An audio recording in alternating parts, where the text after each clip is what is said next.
uno cree que la competencia son todos los que venden madera. Y resulta que hay elementos plásticos y hay un montón de elementos que hoy en día se producen que hacen lo mismo. Ahí son competencias. Entonces tengo que entrar a chequear eso, todos los temas generales de mercado, macros.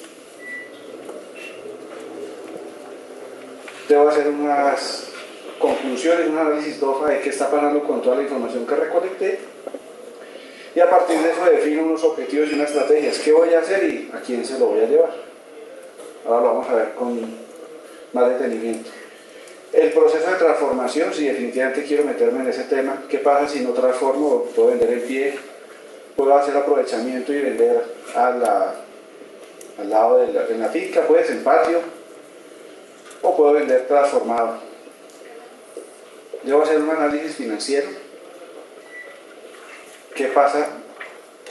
¿Cuál es el escenario si vendo en pie, si transformo, si no transformo? ¿Cuáles son los impactos del proyecto sociales, económicos, ambientales? Y el financiamiento y la sostenibilidad.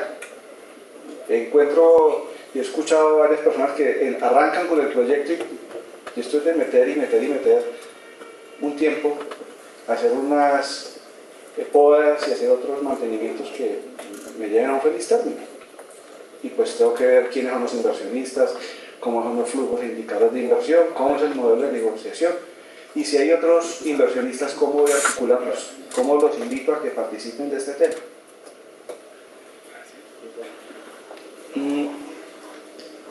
Para poder ver eso, vamos a ver un ejemplo del proyecto forestal de Casanare. Este va a ser un recorrido rápido de qué es más o menos lo que uno tendría que ver.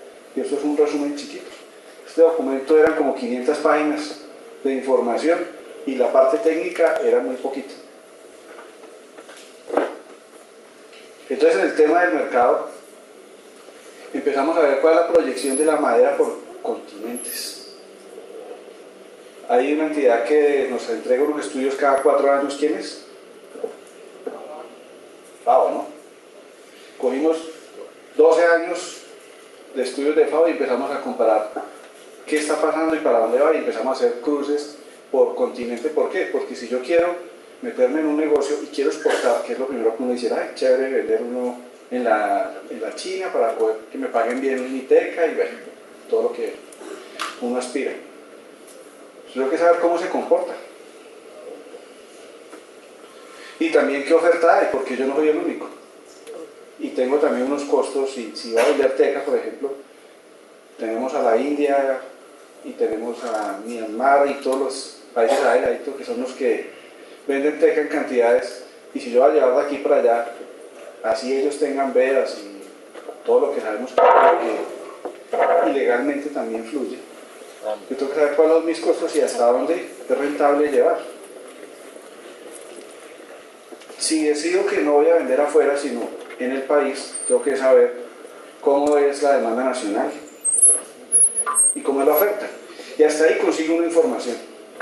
Ustedes entran a muchos informes internacionales, a páginas web, y hasta el orden nacional se consigue información. Pero cuando uno entra a ver qué pasa con un mercado regional, no hay información. Entonces todo a construirla. ¿Cómo se construye la información? Investigación de mercados. Vaya, determine cuál es el número de encuestas que usted tiene que aplicar a partir de un universo, con un universo poco cierto. Cuando ustedes van a las cámaras de comercio a buscar cuánta gente o cuántos empresarios están dedicados a este tema de madera, muchísimos no están constituidos formalmente en la actividad y otros están constituidos bajo otro nombre, que es difícil. Sin embargo, se hicieron unas encuestas, y cuando uno empieza a hacer encuestas empieza a encontrar cosas como ¿cómo es que la gente compra la madera? Si yo estoy haciendo plantaciones, lo primero que tengo que saber es el que me va a comprar, quién es y cómo se comporta. Por ejemplo, aquí dice que el 64.7% de las empresas de Boyacá compran madera cerrada, el 8.8% la compran rolliza y el 5.9% procesada. Eso ya me empieza a dar luces de el que compra, cómo es que la compra. Si decido vender en Boyacá, o si decido vender en Bogotá, o en el departamento de Meta. ¿En qué presentación la compran? Entonces también en este caso vemos que la mayoría lo compran en pieza, otros en rastra, tablar, pie tablar, y se empiezan a encontrar con que depende de la región, la medida varía un poquito. Entonces hay que empezar a revisar eso también. ¿Cuántos metros cúbicos compran? Y esa es la parte más difícil. Cuando uno empieza a hacer estas encuestas y llega a preguntar, ¿y aquí cuántos metros cúbicos mensuales consumen? Le dicen, no, 20 metros. Y usted mira el tamaño de la planta y dice, aquí procesan un poquito más. Pero no te lo dicen porque creen que tú vas a caerle, porque la compran madera de orígenes no muy conocidos, y entonces se vuelve muy difícil levantar la información. Sin embargo, empezamos a hacer unas estimaciones de levantar información de qué cantidad compra para poder saber yo qué vendo. Si una persona dice, yo vendo leche, ¿cuántas bolsas de leche puede consumir una familia en promedio diario? Tú. Una. Casi siempre es una. Entonces uno dice, si somos tantas familias en Bogotá, pues, y va a estar en el mercado de Bogotá, uno multiplica y más o menos sabe. Y mira cuánto participa Alquería, cuánto participa Alpina, cuánto participa Algarra, y empiezan a ver qué oportunidad tiene y en qué nichos de mercado. Seguramente si me voy a Carrefour a vender mi leche, no me van a ver. Pero si de pronto me voy a Santa Librada y un poco más allá, de pronto con el permiso de algún frente de estos que hay por ahí operando, tengo chance de vender. Entonces tengo que ver en qué nicho vendo. Y también tengo que saber cuántos son para saber si lo que yo produzco puede abastecer el mercado o si lo que yo produzco excede y tengo que buscar otros mercados. También es importante saber con qué frecuencia compra. Si una persona compra este tipo de madera una vez a la semana, yo tengo que pensar en que mi distribución tiene que ir todas las semanas. Usted diría, no, al señor le sale más barato si me compra mensual.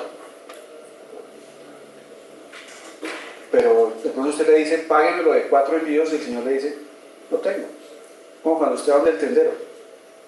Señor tendero, cómpreme mi leche. Yo le dejo la de toda la semana. Le dicen, no, no he vendido. Ya pasó el de la gaseosa y le compré. Ya pasó el de los quelos y le compré. No tengo plata. Entonces toca a poquitos. Tengo que saber cómo se comporta para saber qué volúmenes llevo. Eso si hablo de lo regional. Pero también tengo que ver cómo se comporta mis mercados meta. O sea, no solamente dónde estoy, sino a dónde le quiero vender. Entonces, bueno, cómo se comportan ellos. Bueno, forma en que llega la madera, tratamiento de la madera, a veces venden la madera, las puras trozas, a veces la secan. Bueno, inmunización también. Y también es importante saber la persona a la que yo le vendo qué procesos de transformación hace. Porque a veces simplemente llego a un intermediario, simplemente la compra, la almacena y se la vende a otro. Si él hace procesos de transformación, me interesa conocerlos. ¿Por qué? Voy a contarle de la niña que está allá de Moray.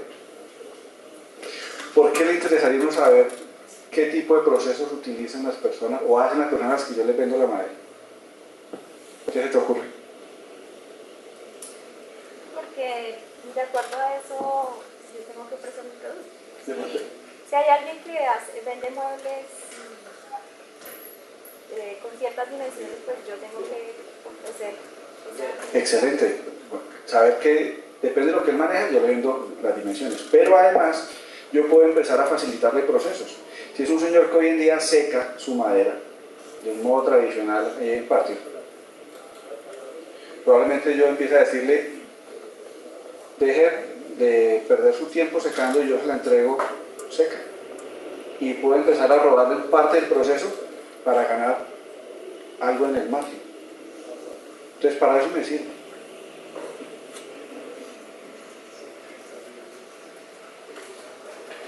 La aceptación de nuevas especies. En este estudio es importante porque estábamos hablando de qué pasa si siembro la acacia.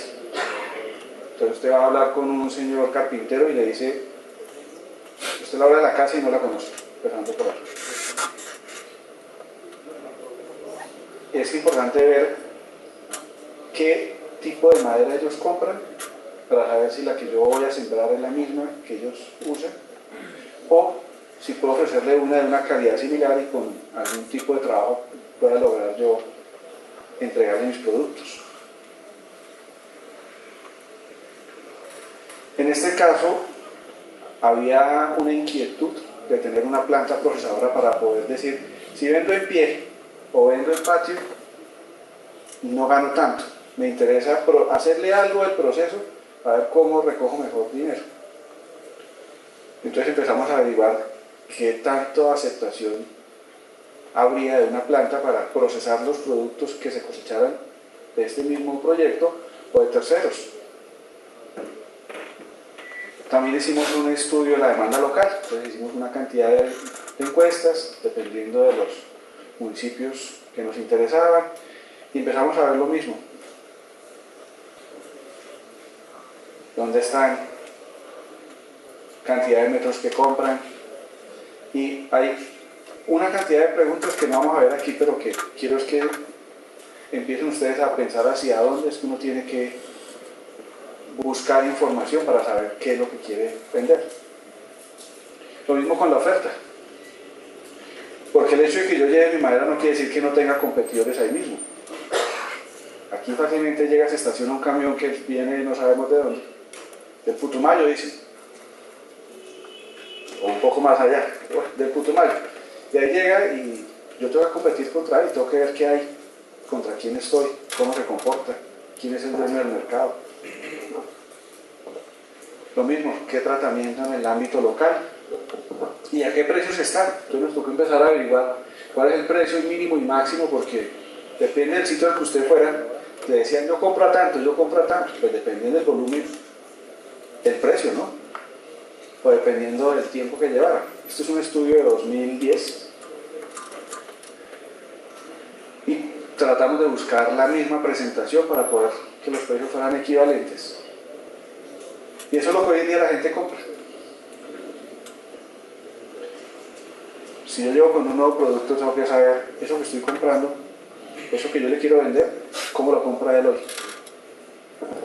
Bueno, una vez tenemos las primeras 300 páginas de información internacional, nacional, regional y local, hicimos dos análisis DOFA, que no los vamos a ver acá, pero se hizo un análisis DOFA donde cuáles eran mis debilidades, cuáles mis oportunidades, mis fortalezas, mis amenazas, y llegamos a unas conclusiones, y es que había que definir un objetivo. ¿Cuál es el objetivo? Para este caso era consolidar la imagen del Casanare como productora de maderas de excelencia en los mercados de Villavicencio y Bogotá. Eso es lo que queremos.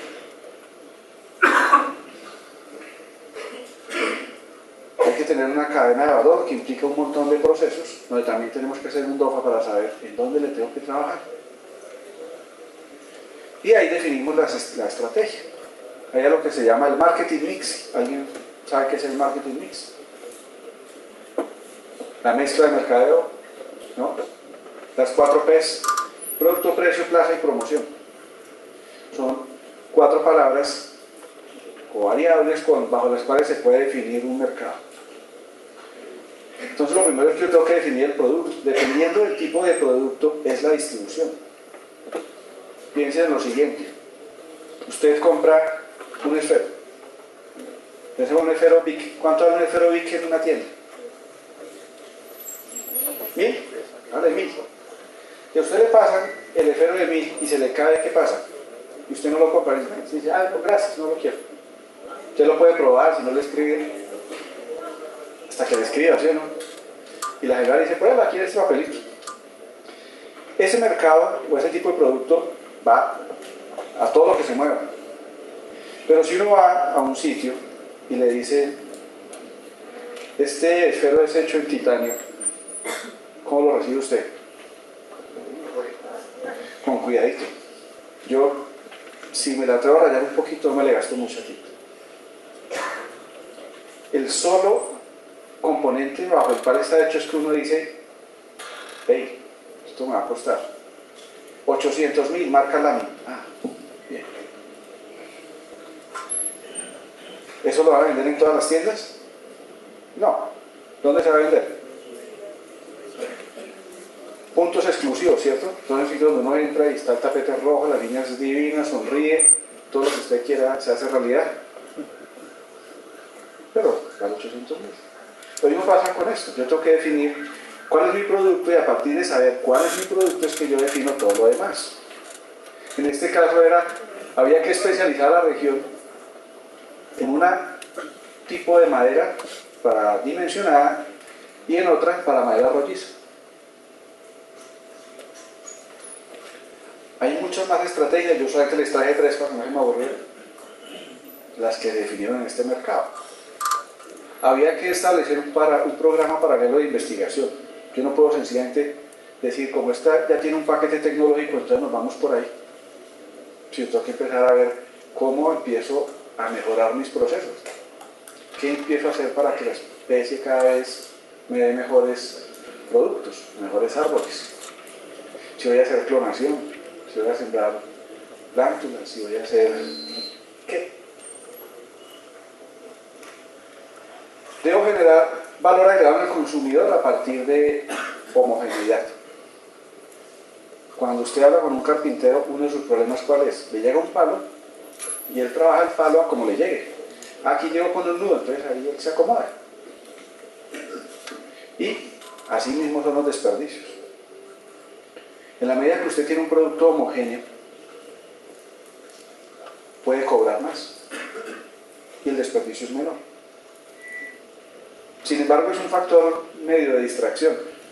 Yo escuchaba que cuando vienen los señores de la India a comprar teca aquí, le dicen a uno, no, le descuento el tanto por ciento por la albura, ¿es que se llama?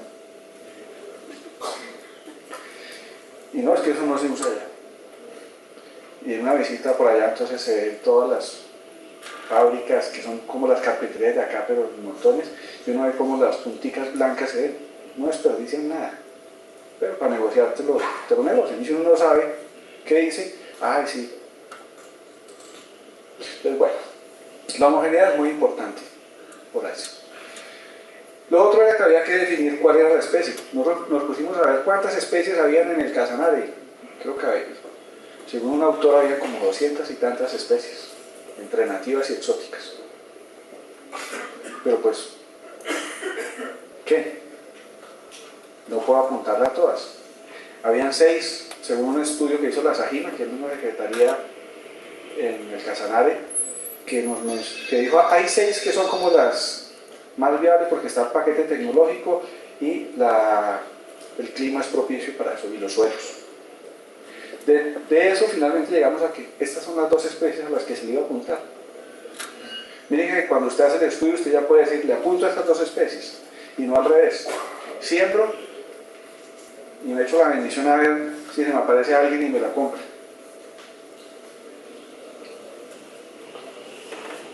El tema de promoción, que es la segunda variable, que es promoción, son todas las variables que me permiten impulsar mi producto. Entonces aquí había que generar una alta percepción de valor agregado en el consumidor a partir de la innovación, mejoras en el portafolio. Bueno, ¿qué había que hacer? Impulsar progresivamente los productos. Yo no puedo llegar y decir, es que como soy la gobernación del Casanare, entonces llego a cualquier parte y me dicen, ah, sí, siga. ¿Qué me trajo? Todo lo contrario. ¿Madera ustedes no son los del ganado? ¿Los del petróleo? ¿Madera? Entonces tienen que empezarse a posicionar. Si usted le dice, tengo un vino y es chileno, usted ya mentalmente dice, debe ser bueno. Franceses, chévere. Si le dicen, tengo flores y son colombianas, la persona inmediatamente sabe que es bueno. Trabajar en el posicionamiento para que digan, hey, esta madera del Casanare es buena, es un trabajo largo. Cuando uno iba a la plaza cuando era chiquito le decía, la mamá de uno, vaya y compre yuca armenia. Entonces uno iba, yuca armenia, y allá tiene posicionamiento. Lograr un posicionamiento de una marca o de una región es importante y debe hacerse paulatinamente. En la medida que yo logre mayor penetración de mercado, puedo ir haciendo otras cositas. Debo participar en seminarios y foros para decir, oiga, esta experiencia que yo tengo es buena.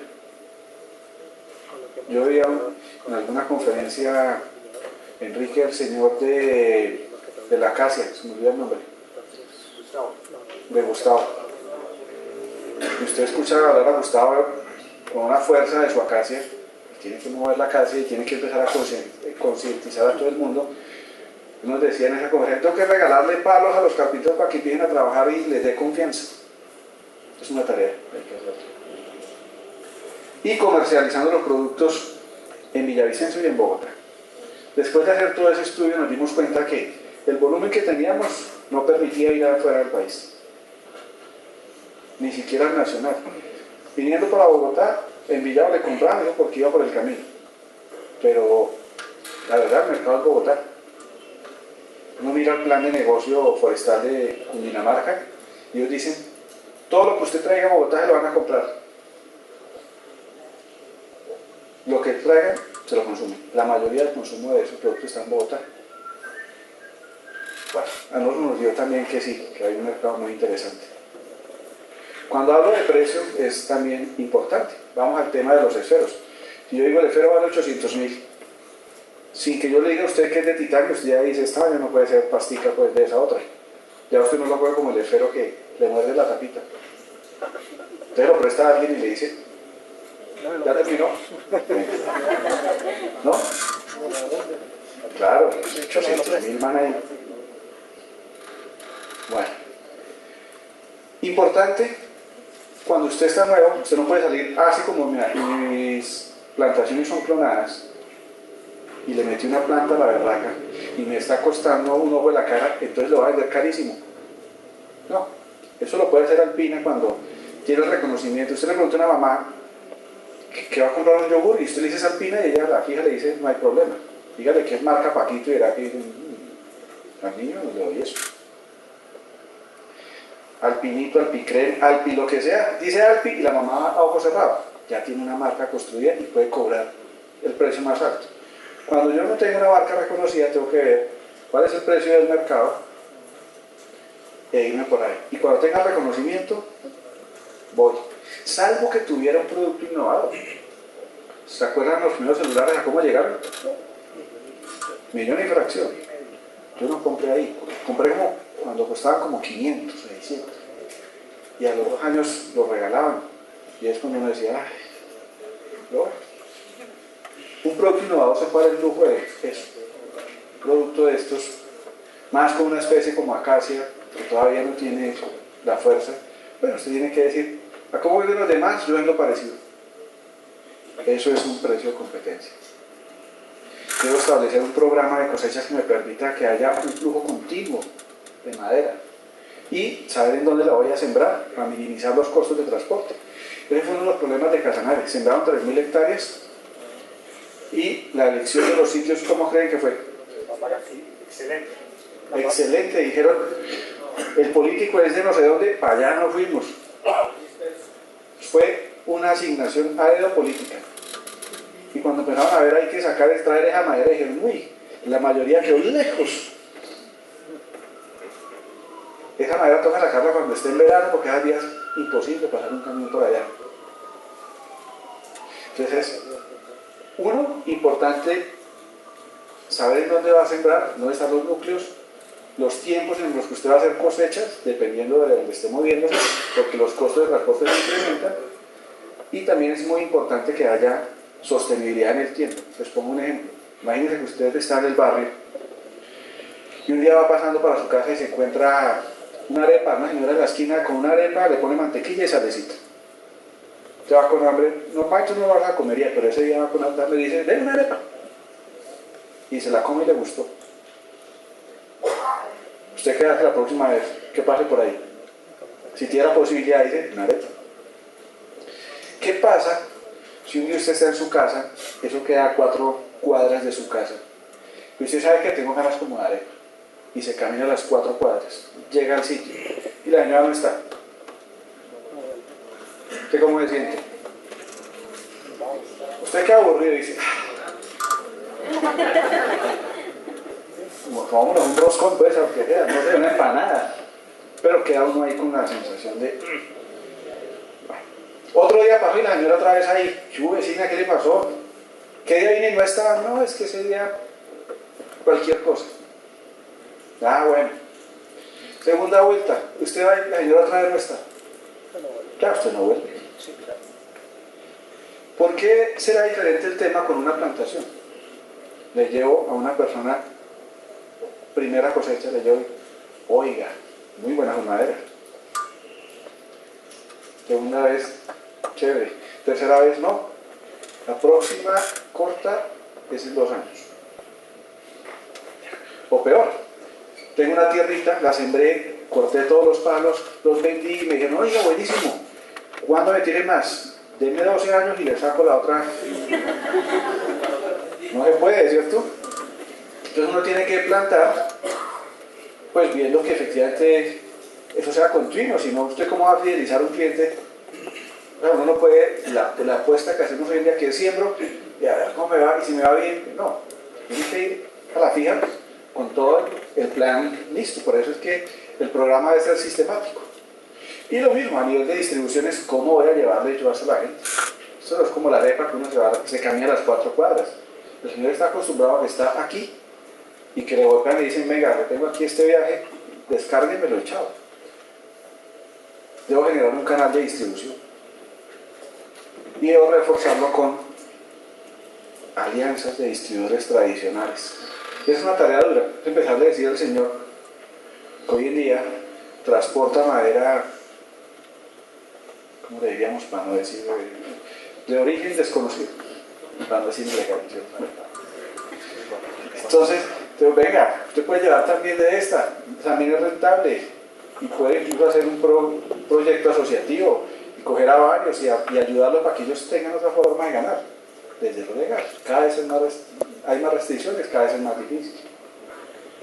Bueno, entonces puedo hacer el sistema, puedo generar compras conjuntas para ellos, para decirle, oiga, ¿usted cuántas llantas se consume al año? No, 2 juegos, por decir cualquier cosa. ¿Cuánto valen 2 jueguitos de llantas por un camión? 8 millones de pesos. Y si usted tiene 50 y dice, hombre, no sea bobo, en vez de cada uno pagar 8 millones, reúnan en todos y díganle, venga, le vamos a comprar 50 juegos, ¿a cómo me los va a dejar? Diferente. Es que yo no sé, eso no lo hacen solo, se tiene que apoyarlos para que ellos vean que usted le está dando un beneficio y que estar con usted tiene sentido. Y claro, hay que desarrollar una fuerza comercial para que mueva el negocio. Esas son las 4 variables. El otro tema que era el modelo de negocio, cómo se va a mover esto, y es, bueno, ¿quiénes son los inversionistas? Ah, públicos, sí, claro, la gobernación del Casanare tiene una meta de 20.000 hectáreas en 20 años. Entonces la gobernación seguramente está dispuesta a apoyar, claro que sí. Las alcaldías, sí, hay unas que se metieron, hay otras que se podrían meter, aprovechando que por esa selección especialísima que hicieron política de irse por muchos municipios, pudieran crecer un núcleo forestal, 1.000 hectáreas aunque fuera, para que eso funcione. Y el ministerio, que también tiene una meta interesante ahí. Privados también, los terratenientes. En Casanare hay 1.619.000 hectáreas posibles de establecer plantaciones comerciales. Toda la tierra que quieran. Los ganaderos, además de tener tierra, tienen la platica. Les puede interesar. Organizaciones civiles, como CONIF y MACAS, es una industria manufacturera, digamos allá forestal, el tema de maderas puntualmente. Es decir, industria maderera del Casanare, creo que es IMACAS. Ellos dicen, yo quiero, son un poco de señores de la industria que se unieron. Y particulares, cualquiera que diga, este es un buen negocio, yo le quiero meter una platica. Para poder definir el modelo del Casanare, tuvimos que coger el modelo del Huila, el modelo de Santander, el modelo de Cundinamarca, leérnoslos, RIA y otros más. Y tratamos de buscar de todo eso que ellos hicieron y decir qué es lo más importante, dónde han estado los aciertos, dónde han estado las dificultades. Y dijimos, bueno, debería ser una sociedad anónima, porque este es un proyecto que a largo plazo debe buscar atraer más gente. Y debería tener una distribución accionaria como esta. 51% inversionistas minoritarios, todo el que le quiera apostar, el dueño de la finca. un inversionista mayoritario que se le meta de frente a este tema, que sea como el que mueva, el que jalone, y la gobernación del Casanare, que por supuesto estaba ahí metida porque era el que estaba moviendo el proyecto.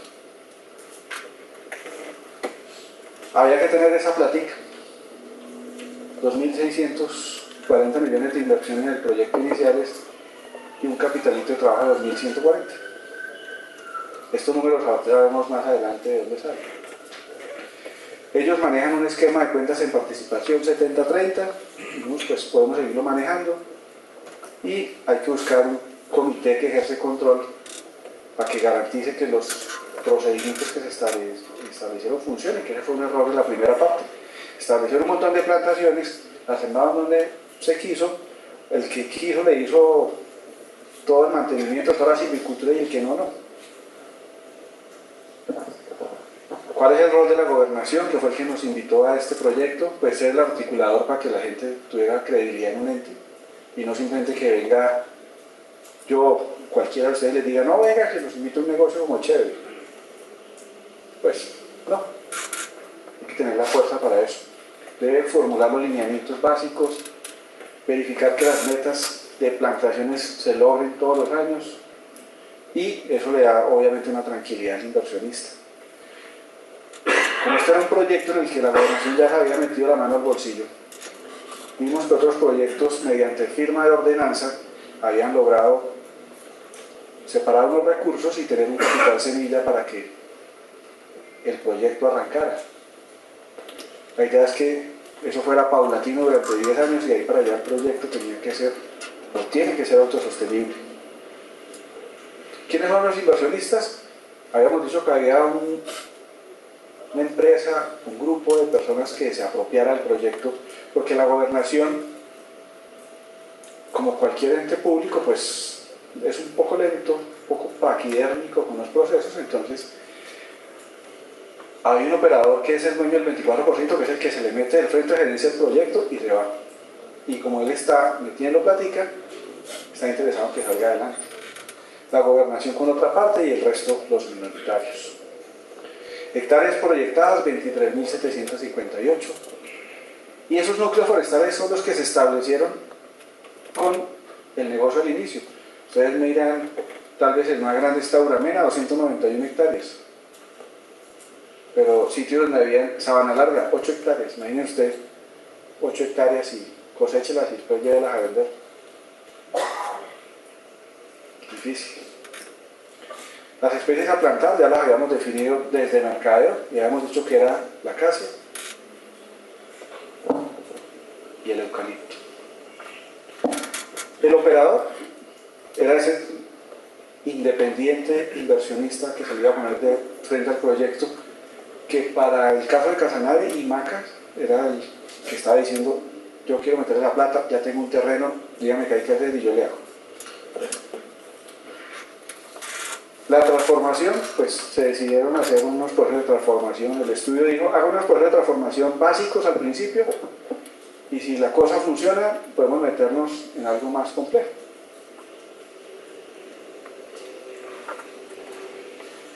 Planta transformadora.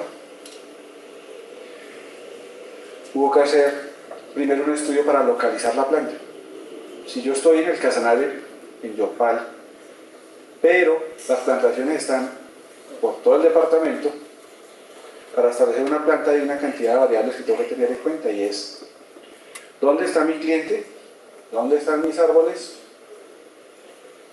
¿Y cuál es la capacidad de mano de obra que hay, de servicios públicos, de N cantidad de cosas? Una vez lo coloca y se le olvida que donde usted colocó la planta necesitaban luz. Entonces ahora, ¿cómo hacemos con la energía? O la colocan en Yopal porque era el centro, y entonces después sale muy costoso traerlo. Entonces se hizo un estudio sobre esas 4 posibilidades, y finalmente sí, digo que era Yopal, pero la casualidad. Las capacidades del proyecto es cuánta madera voy a cerrar, o voy a mover, o voy a dimensionar en la planta. Coja todos los tipos de máquinas que transformaban, mire cómo es que lo hacen, cuál es el desperdicio, y trate de definir cuáles son las máquinas con las que usted se va a poner a trabajar. ¿Cuánta platica vale la planta, pues ya habíamos dicho que necesitaba 2.640 millones.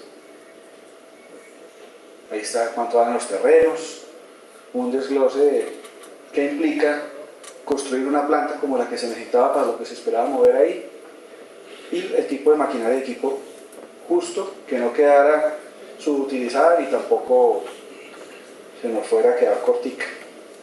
Bueno, eso en cuanto a la planta. El tema de la inversión, había una dificultad allá. Tenemos que correr más, dice Mauricio. Y es de 3.000 hectáreas que ellos sembraron, tenían poco menos de 2.000, lo demás se perdió porque se sembró en un sitio que no era, o no se le hizo el manejo silvicultural adecuado. Lo primero que supimos es, en pie no es negocio, venta en pie no, había que apuntarle a vender transformado. ¿O qué pasa si incremento el número de hectáreas?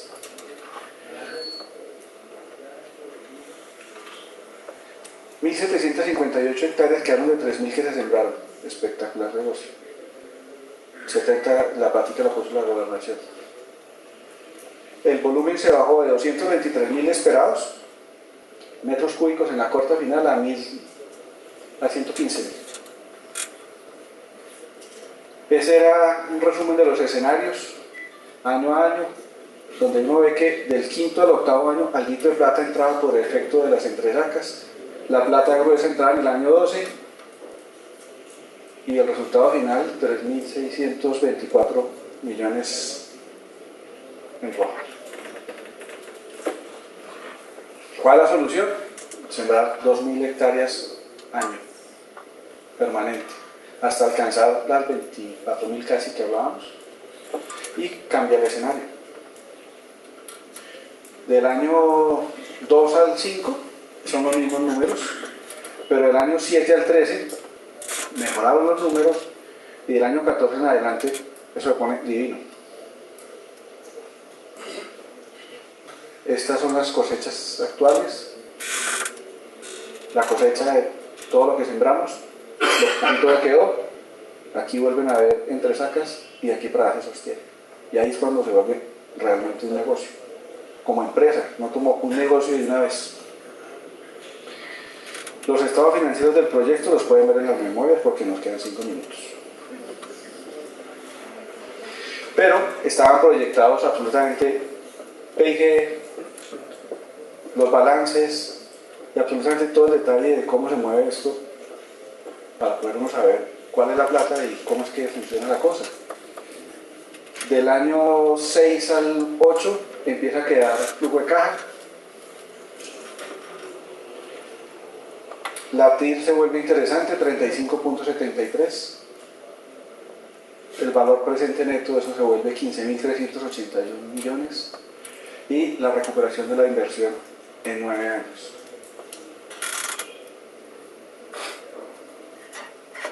Los indicadores financieros se los coloqué para que los puedan ver en las memorias, pero ahí básicamente pueden ver el ROE y todos los demás indicadores año a año para ver cómo el tema sí es factible